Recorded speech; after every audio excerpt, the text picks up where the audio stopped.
अथ श्री बृहस्पतिवार व्रत कथा वर्टिकल बार बृहस्पति देव की कथा। श्री बृहस्पति देव जी व्रत कथा। अथ श्री बृहस्पतिवार व्रत कथा। भारतवर्ष में एक प्रतापी और दानी राजा राज्य करता था। वह नित्य गरीबों और ब्राह्मणों की सहायता करता था।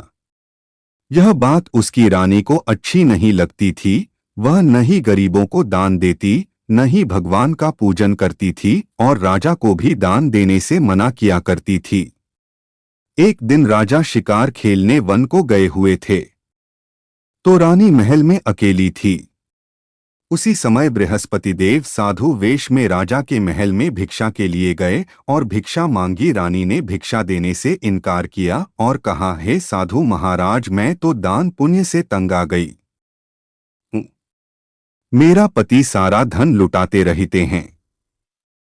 मेरी इच्छा है कि हमारा धन नष्ट हो जाए, फिर न रहेगा बांस न बजेगी बांसुरी। साधु ने कहा, देवी तुम तो बड़ी विचित्र हो।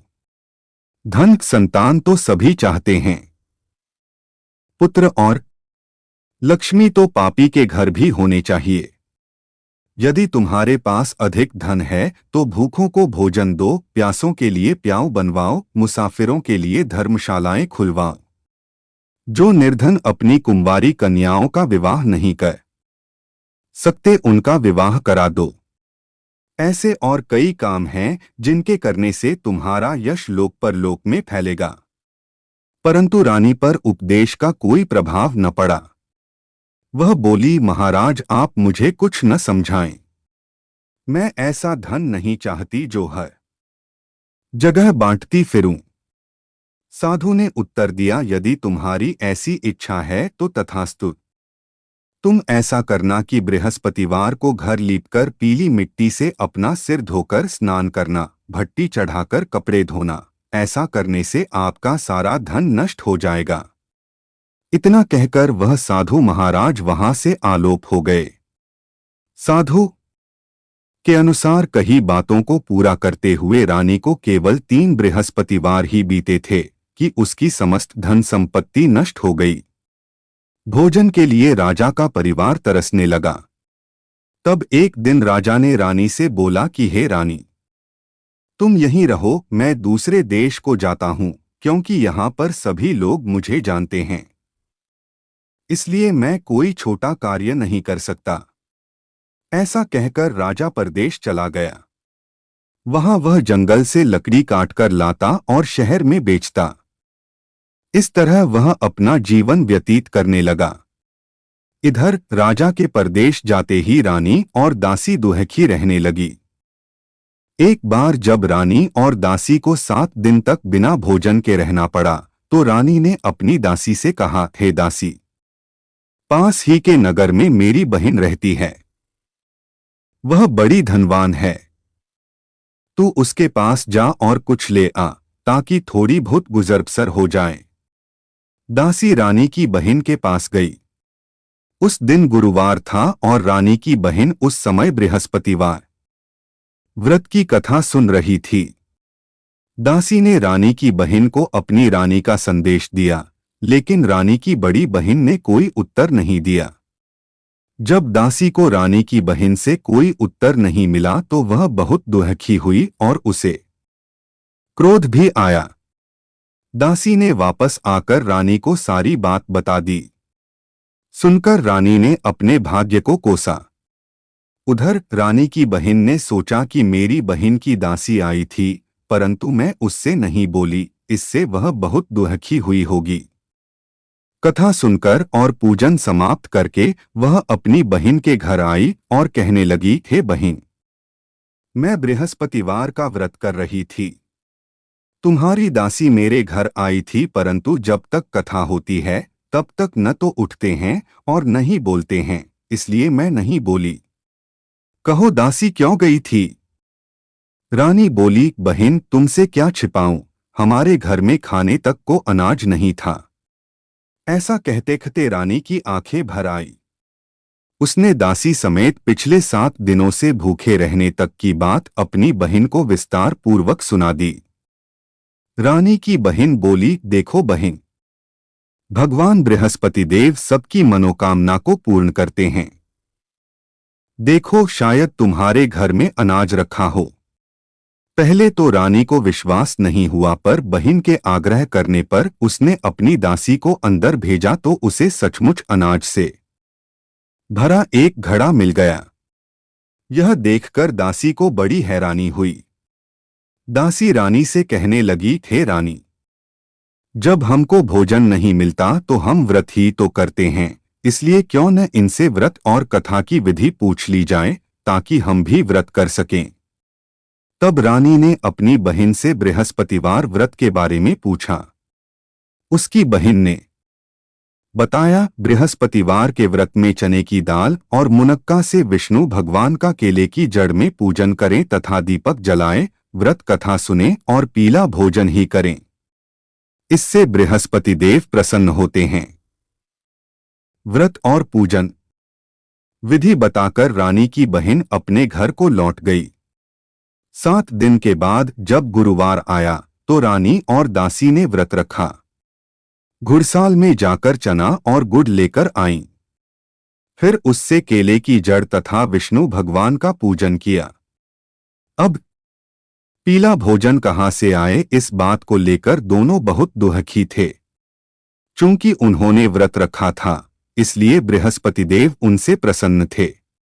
इसलिए वे एक साधारण व्यक्ति का रूप धारण कर 2 थालों में सुंदर पीला भोजन दासी को दे गए।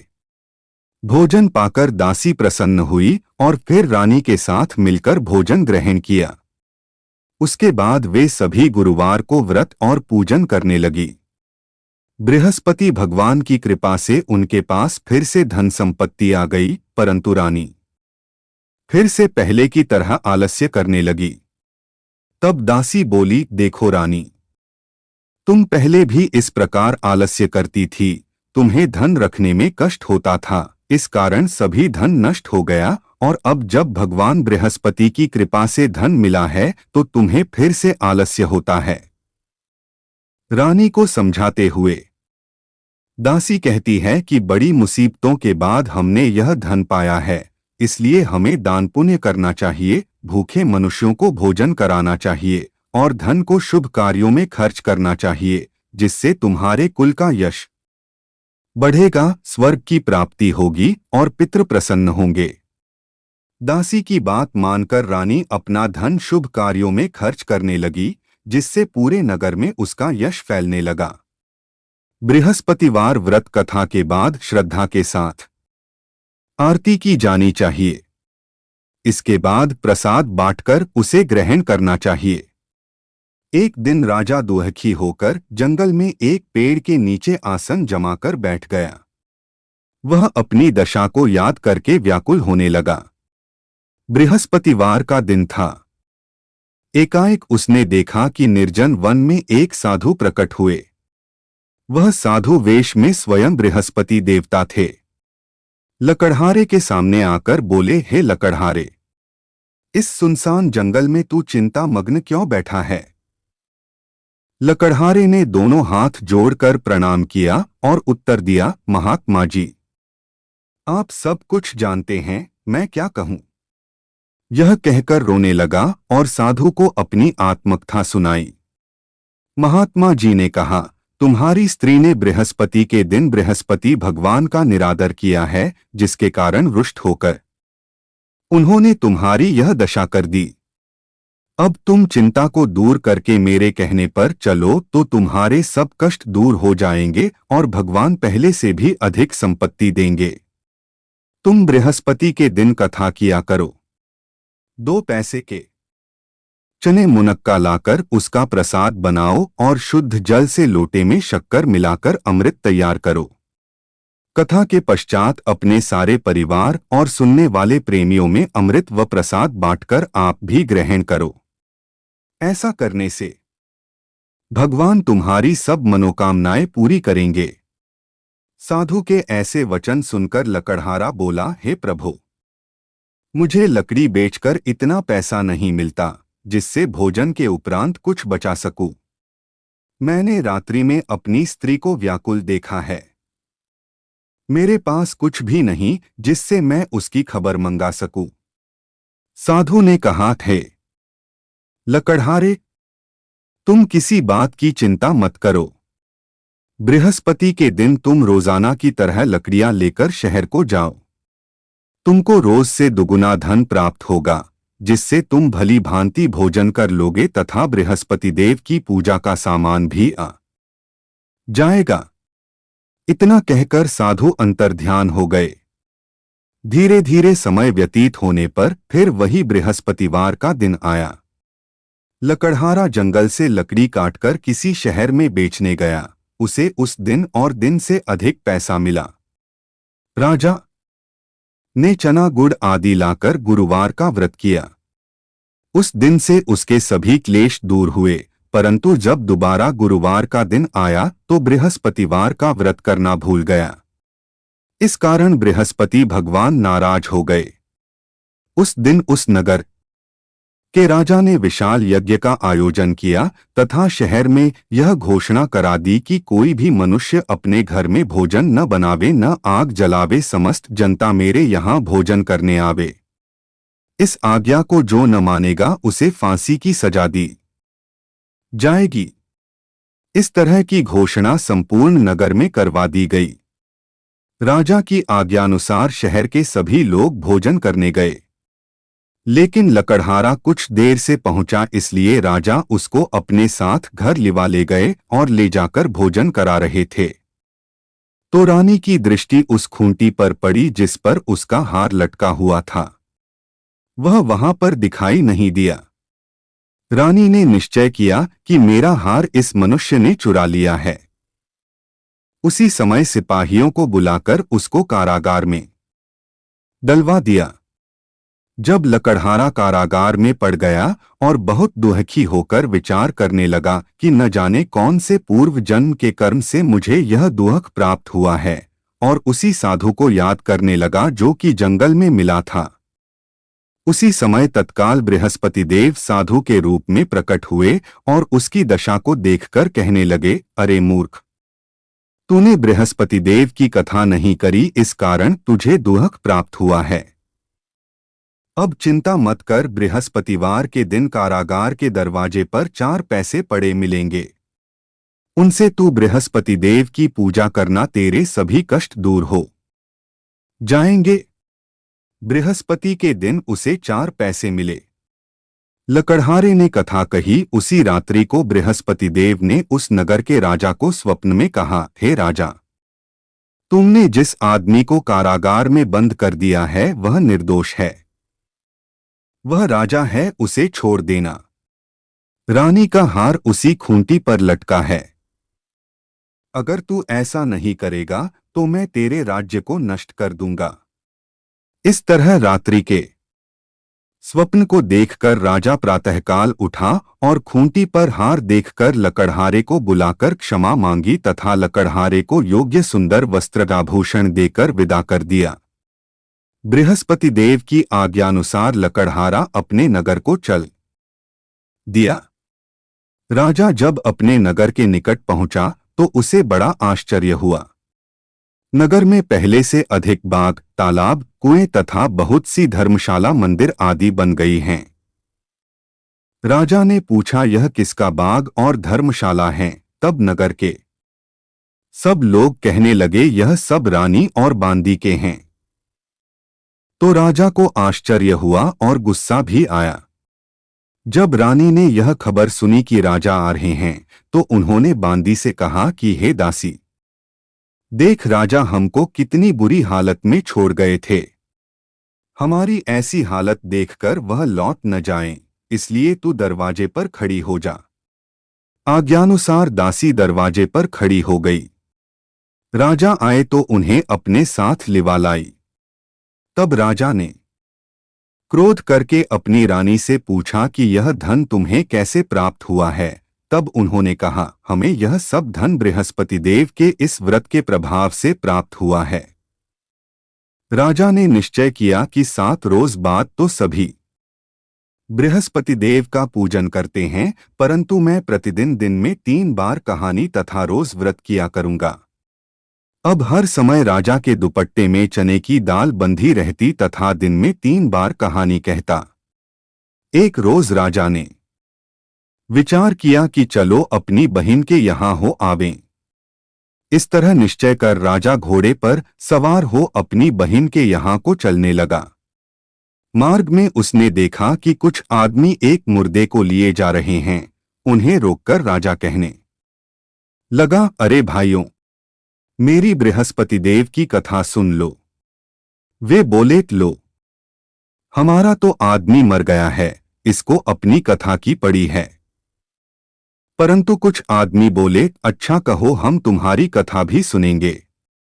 राजा ने दाल निकाली और जब कथा आधी हुई थी कि मुर्दा हिलने लग गया और जब कथा समाप्त हो गई तो राम राम करके मनुष्य उठकर खड़ा हो गया।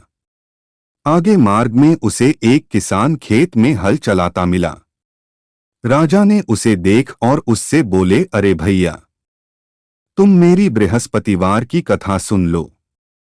किसान बोला, जब तक मैं तेरी कथा सुनूंगा तब तक 4 हरिया जोत लूंगा। जा अपनी कथा किसी और को सुनाना। इस तरह राजा आगे चलने लगा। राजा के हटते ही बैल पछाड़ खाकर गिर गए तथा किसान के पेट में बड़ी जोर का दर्द होने लगा। उस समय उसकी माँ रोटी लेकर आई। उसने जब यह देखा तो अपने पुत्र से सब हाल पूछा और बेटे ने सभी हाल कह दिया तो बुढ़िया दौड़ी दौड़ी उस घुड़सवार के पास गई और उससे बोली कि मैं तेरी कथा सुनूंगी, तू अपनी कथा मेरे खेत पर चलकर ही कहना। राजा ने बुढ़िया के खेत पर जाकर कथा कही, जिसके सुनते ही वह बैल उठ खड़ हुए तथा किसान के पेट का दर्द भी बंद हो गया। राजा अपनी बहन के घर पहुंचा। बहन ने भाई की खूब मेहमानी की।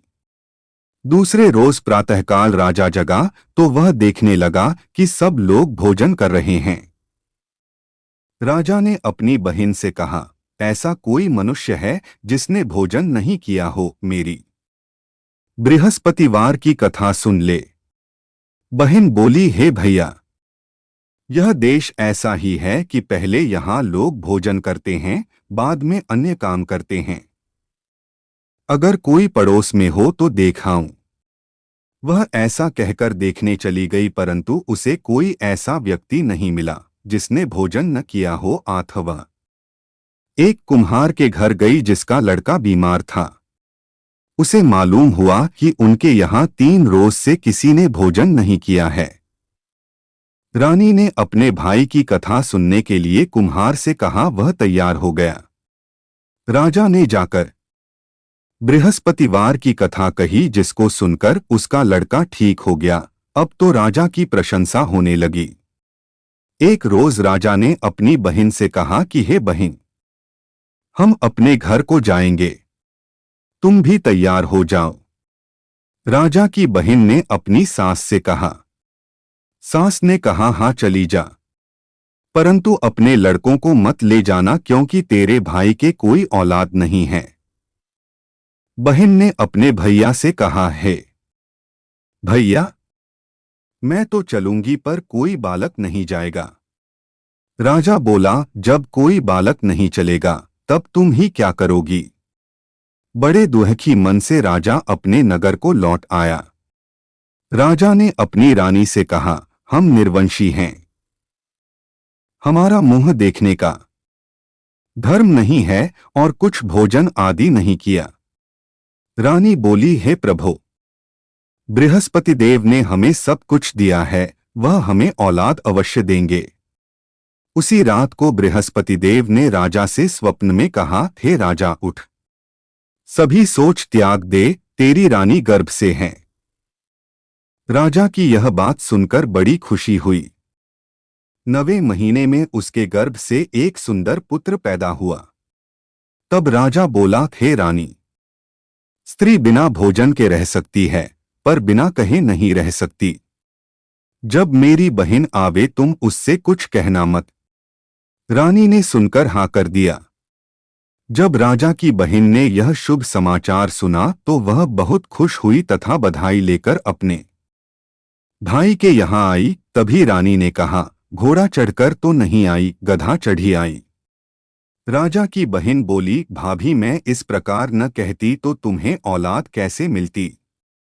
बृहस्पति देव ऐसे ही हैं, जैसी जिसके मन में कामनाएं हैं सभी को पूर्ण करते हैं। जो सद्भावना पूर्वक बृहस्पतिवार का व्रत करता है एवं कथा पढ़ता है अथवा सुनता है, दूसरों को सुनाता है, बृहस्पति देव उसकी सभी मनोकामना पूर्ण करते हैं।